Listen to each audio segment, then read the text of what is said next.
여러분 안녕하십니까? 지난 방산 수출 현재와 미래 토크쇼에 이어 다시 한번 진행을 맡게 된 샤르레 군인사연구소 이세환입니다. 여러분 지금 제 뒤쪽으로는요 엄청난 조선 시설이 있습니다. 바로 이곳에서 우리 1세대 국산 전투함이 새로운 부활을 맞고 있습니다. 울산급 배치 3 호위함인데요. 그 선도함인 충남함이 지금 막바지 건조 작업에 있습니다. 그래서요 오늘 우리 신형 호위함 충남함의 건조 과정과 더불어 과학기술 강군을 구현해 주시는 그런 여러분들을 뵈러 제가 여기 울산까지 왔습니다. 구독자 여러분들이 몇 가지 날카로운 질문을 해주셨어요. 그래서 제가 실무진들을 모시고 그 질문에 대한 답변을 들어보겠습니다. 자기소개부터 좀 부탁드리겠습니다. 방위사업청 호위함 사업팀의 김하묵 중령입니다. 국방과학연구소에서 함정 정책의 개발을 담당하고 있는 이동호입니다. 현대중공업 특선설계에 맡고 있는 김지영책입니다. 정말 많은 구독자 여러분들께서 엄청난 질문을 해주셨어요. 그래서 저희가 그걸 추려서 왔습니다. 첫 번째 질문이요. 이 호위함에 대한 전반적인 질문이긴 한데요. 일단 왜 함정 명칭이 충남함이냐? 이런 질문이 있었습니다. 충남함은 예전에 이제 국산 1세대 전투함입니다. 이제 32년 동안 영해소를 하다가 2017년에 영예롭게 퇴역을 했고 울산급 배치 3 지금 선도함이 1번함에 다시 이제 충남함으로 명명을 하게 돼서 이제 새로운 부활을 맞게 됐습니다. 아까 그 이름이 다시 한번 로테이션 네, 된 거군요. 맞습니다. 아, 그래서 과거의 전통과 네. 그런 영광을 계승하는 그런 의미가 있습니다. 아, 그렇군요. 근데 이게 지금 호위함이에요. 근데 우리가 뭐 예전에 정조대함 하면 구축함 막 이랬었거든요. 구축함, 호위함 조금 이런 함형을 어떻게 분류할까요? 보통은 이제 톤수와 임무에 따라서 구분을 하는데 네네. 한 4,000톤 이상은 이제 구축함으로 대공과 대잠의 임무를 주로 담당하고 이제 3,000톤에서 1,000톤 사이를 보통 호위함으로 말하고 있고 주로 해역 경비 임무를 좀 수행하고 있습니다. 아, 그렇군요. 근데 이번에 부활한 우리 충남함이 배치 3라고 했거든요. 뭐 전투기도 배치 1, 배치 2 이렇게 하고 이 배치가 어떤 뜻인가요? 함정을 여러 척 건조하다 보면 이제 동일 함정을 만들게 되고 네. 그러면 이제 시간이 많이 걸립니다. 뭐 그러면 자연스럽게 기술의 진보화가 생기게 되고 그래서 일정 단위의 그룹을 좀 만들어서 이제 그룹마다의 조금씩 성능 등을 좀 개량을 시킵니다. 이제 그런 그룹의 이름을 배치라고 하게 되고 보통 유도탄이나 또 지상무기에서는 블럭이라는 개념을 쓰는데 그거와 유사하다고 보시면 됩니다. 아, 그렇다면 이제 업그레이드 버전 1, 업그레이드 맞습니다. 버전 2 이렇게 이해하면 쉽겠네요. 그렇다면 이 울산급 배치 3에 대한 설명이 이제 필요해요. 이 신형 호위함의 재원은 어떻게 될까요? 이거 어떤 분이 좀 말씀해 주실지. 일단 호위함이고 대형 호위함입니다. 이 호위함 중에서도 좀 큰 편이고요. 근데 무장 같은 거는 함포, 수직 발사 체계, 그다음 함대함 유도탄, 그리고 경월해가 탑재되어 있고 복합 센서 마스터라는 게 최초로 달리게 됩니다. 복합 센서 마스터에는 MFR이라는 다기능 위성 배열 레이더가 있고 멀리 있는 타겟을 탐지, 추적, 굉장히 최신의 기술이 탑재된 함정이라고 볼 수 있습니다. 그 위성 배열 레이더가 탑재돼 있으면 많은 구독자분들이 이거 이지스 아니야? 미니 이지스 아니야? 이런 질문을 하시거든요. 맞나요? 미니라는 말을 붙이면 충분히 자격이 있다고 생각하고 아, 그래요? 선진국 가장 대표적인 전투체계가 이지스 아닙니까? 네. 그 이지스에 탑재되어 있는 레이더하고 동등한 수준의 기술 수준이 이미 국내에 이제 확보되어 있다고 할 수 있고요. 다만 이 함정은 이제 호위함급이기 때문에 함정의 임무나 방금 말씀하신 그런 설명에 따라서 임무가 정해져 있기 때문에 그 임무에 부합하는 탐지거리를 가집니다. 그래서 지금 뭐 정조대함 같은 그 레이더의 탐지거리만큼은 안 나오지만 그 개발 기술은 이미 저희가 선진국 수준에 올라와 있다고 자부하고 있습니다. 아, 그렇다면 제가 여기서 여쭤볼 게 있습니다. 네. 여기에 관한 소프트웨어 기술인데 네. 이 소프트웨어 기술도 우리가 충분히 구현했다는 얘기인가요? 그렇습니다. 소프트웨어에 대해서 한번 네. 설명을 드리면 수많은 표적들을 센서가 잡아서 운용자한테 어떤 무장으로 최적의 교전할 수 있는지를 레커멘드 하는 것까지 네. 일련의 과정을 다 자동으로 처리하는 시스템이거든요. 네.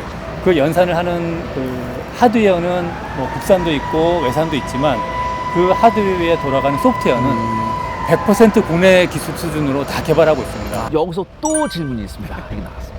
지금 걸려들으셨어요, 저한테. 뭐냐면은 이 외형 형상을 봤을 때 이 그 위상 배열 레이더 시스템의 그 형상이 기존에 우리가 가지고 있던 형상하고 좀 달라요. 네. 마스트 위에 이렇게 있거든요. 제가 뭘 느꼈냐면 유럽산 방공함하고 약간 비슷한 형상이다 그렇게 느꼈어요. 그런 이유가 있었나요? 우선은 지금 울산급 배치 3에 탑재되어 있는 레이더는 저희가 S밴드 레이더입니다. 이 레이더 가지고 대공 표적, 대함 표적, 그 다음에 물 위에 이렇게 시스키머라고 하는 네. 낮게 날아오는 유도탄까지 다 잡아야 되거든요. 하나의 레이더 가지고 다 잡아야 되기 때문에 낮게 달려 있으면 수평선을 멀리 못 봅니다. 그래서 조금 높이 달아야 되고요. 높이 달면서 저희가 이제 그 사면에 안테나를 붙여서 물리적으로 돌아가는 게 아니고 사각 없이 그렇습니다. 계속해서. 다 360도를 전자적인 스캐닝을 해서 표적을 다 잡을 수 있게 그렇게 돼 있습니다. 그렇다면 혹시 초음속 대함 미사일도 대응이 가능한가요? 예, 초음속도 잡을 수 있습니다. 아 그래요? 알겠습니다. 굉장히 놀랍네요. 김재영 책임님한테 한번 여쭤보고 싶은데 선체를 보니까 이번에도 역시 스트레스 설계가 굉장히 많이 들어간 것 같거든요. 거기에 대해서 한 말씀만 해주시죠. 일단 저희가 센서가 좋아졌잖아요. 눈이 좋아졌는데 반대로 그만큼 함정도 탐지가 안 돼야 됩니다. 멀리 보는 만큼 저희는 들키지 않도록 그 RCS 최소화 성능을 해서 선체가 많이 기울어져 있는 상태로 건조하게 됐습니다. 이 충남함이요 개발 건조 과정이 그래도 쉽지 않았을 것 같거든요. 김재영 책임님 어떻습니까? 어땠어요? 사실 연구개발 장비를 선도함, 일본함에 탑재한다는 게 쉬운 일은 아닙니다. 실제로 저희 존소 내부에서는 뭐 설계뿐만 아니라 생산, 뭐 시운전, QM 전부 다 붙어서 이걸 탑재하게 됐거든요. 고민을 많이 했고 사실 어려운 점도 많았습니다. 근데 많이 다 유관기관 잘 도와주셔서 지난 2월에 통합 마스터 전에 이제 복합 센서 마스터를 탑재할 때 이걸 한 번에 아무 문제 없이 잘 탑재를 했습니다. 굉장히 힘든 일인데 한 번에 한다는 게. 네, 저희도 놀랐습니다. 그러니까 원래는 이제 배가 진수하기 전에 네. 이제 정도를 요하기 때문에 네. 거기에 이제 탑재를 해야 되는데 이제 시기가 안 맞음에도 불구하고 이제 지금 그 실제 물 위에 떠져 있거든요. 그래서 이렇게 움직이는 상태에서 저걸 탑재하는 게 되게 어려운 일인데 또 관계 기관끼리 협조를 너무 엔지니어 분들이 잘 해주셔서 이상 없이 탑재를 했고 지금 또 테스트를 하고 있고 그래서 이번에 진수식을 그래서 할 수 있게 된 것 같습니다. 제가 이런 말씀 드릴 때마다 항상 생각하는 게 저는 우리나라 엔지니어들을 굉장히 믿거든요. 다만 우리나라 엔지니어를 갈아 넣지만 않았으면 좋겠어요. 막 믹서기에 갈리듯. 꼭 방사청에 얘기 좀 해주시면 좋을 것 같아요. 부탁드리겠습니다. 협조가 잘 됐습니다. 신형 호위함 이 충남함만의 또 특징은 있을 것 같아요. 굉장히 이게 독특하고 우리 기술이 굉장히 많이 들어갔다고 하거든요. 이건 어떨까요? 우리 충남함만의 특징. 배치 2하고 비교를 해보면 크게는 아까처럼 사면 고정형 우리 위상비열 레이더가 들어가 있어서 탐지 성능이 좋아진 부분이 있고 또 생존성 측면에서는 그 안에 이제 구조적으로 박스 거더라는 부분이 안에 들어가 있어서 나중에 이제 수중 폭발이 있었을 때도 이제 선체가 절단되는 부분을 방지하는 그런 생존성 기술들이 들어가 있습니다. 데미지 컨트롤 예. 기술이 이번에 굉장히 많이 들어갔군요. 맞습니다. 네. 그런 부분이 큰 특징이라고 할 수 있습니다. 그럼 제가 이거 한번 여쭤보겠습니다. 우리 이동호 책임연구원님. 동급 세계 최강입니까? 자신합니다. 제가 이 말 듣고 싶었습니다.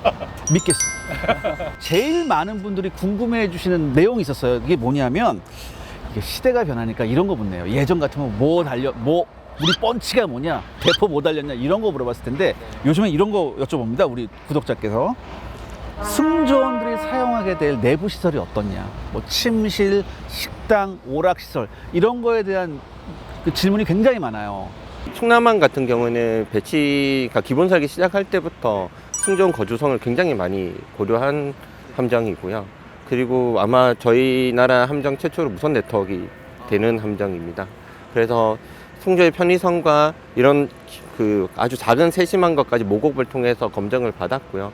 소유군인 해군한테도 디자인 리뷰를 통해서 다 많은 리뷰와 코멘트를 받아서 피드백을 최대한 많이 반영했는 그런 배여서 아마 거주성으로서는 가장 좋은 배가 될 것 같아요. 제가 이거 굉장히 중요한데 가끔 우리나라 함정 이제 침실 보면 좀 나 저기서 자다가 일어나면 부딪힐 것 같다 뭐 그런 거 그러니까 물론 배니까 어쩔 수 없는데 그럼에도 불구하고 침대 사이즈가 조금 커졌나요? 최대한 커지게, 최대한 넓게 저희가 배치를 했습니다. 제가 오늘 충남함 건조하는 거 잠깐 살짝 보고 왔거든요. 근데 보니까 안에 이제 만들어 놓은 구획 중에 뭐 도서 열람실도 있고 따로 헬스장도 따로 빼놨더라고요. 그래서 가면 갈수록 우리 해군 장병들에 대한 복지도 좀 늘어나고 있다, 그런 생각을 좀 해봤습니다. 전투체계 시스템 차원에서도 네. 운용자한테 유리한 그런 네. 설계가 반영된 게 있거든요. 어떤 겁니까? 그 컴퓨터라 그러면 보통 우리 집에서 쓰는 거 보면은 소음도 심하고 네. 또 많은 컴퓨터가 돌아가면 거의 발열도 많이 되고 열이 굉장히. 그러면은 승조원 입장에서는 여러 가지 열악한 환경이 되는 거죠. 네네. 그 좁은 공간 안에서. 그래서 저희가 이번 함정부터 그 가상화 기술을 적용을 해서 네. 계산하는 기능은 네. 장비실에 있는 컴퓨터에다 다 수업을 쪽에 몰아서 하고 네. 운용자가 상주하는 지휘소 네. 여기에는 콘솔에는 간단한 기능만 돌아갈 수 있도록 해서 운용자가 앉아있는 콘솔에는 어떤 소음이나 발열을 최소화시켜서 훨씬 쾌적한 공간화해서 운용할 수 있도록 그렇게 지금 개발했습니다. 그런 말씀을 하시니까 제가 또 질문거리가 생각납니다. 이제 함교에 있는 콘솔, 그 다음에 CIC 정보실에 있는 콘솔 따로 있지 않습니까? 어느 한쪽에 셧다운 되게 되면 이건 어떻게 되죠? 지금 함교에 있는 콘솔과 CCC에 있는 콘솔은 별도로 지금 개발을 했기 때문에 그 두 개 간에 서로 백업 기능은 없고요. 네. 다만 우리 지휘소 안에는 콘솔이 10대가 있습니다. 네. 근데 그 10대의 콘솔 중에 어느 하나가 고장 나더라도 네. 다른 운용자가 동일한 작업을 이어서 할 수 있도록 그렇게 개발되어 있고요. 네. 그 다음에 장비실에는 저희가 서버급 컴퓨터들이 있는데 네. 그 컴퓨터들은 하나가 고장 나더라도 네. 백업하는 컴퓨터가 옆에 같이 있습니다. 아. 그래서 운용자는 이 백업한 컴퓨터로 기능이 전환되는지 모르고 네. 연속적으로 운용되는 것처럼 운용할 수 있습니다. 아. 그래서 생존성이 있는 높은 시스템. 아까 말씀하신 그 소프트웨어에 대한 부분. 그렇습니다. 믿음이 갑니다. 우리 함정도 굉장히 제값을 받고 팔렸다, 이런 얘기가 좀 듣고 싶거든요. 가성비도 성능 측면에서 네. 자신합니다. 설계 기술까지 달라. 기술 유출되는 거 아니에요? 인도할 때 눈물을 흘립니다. 저희.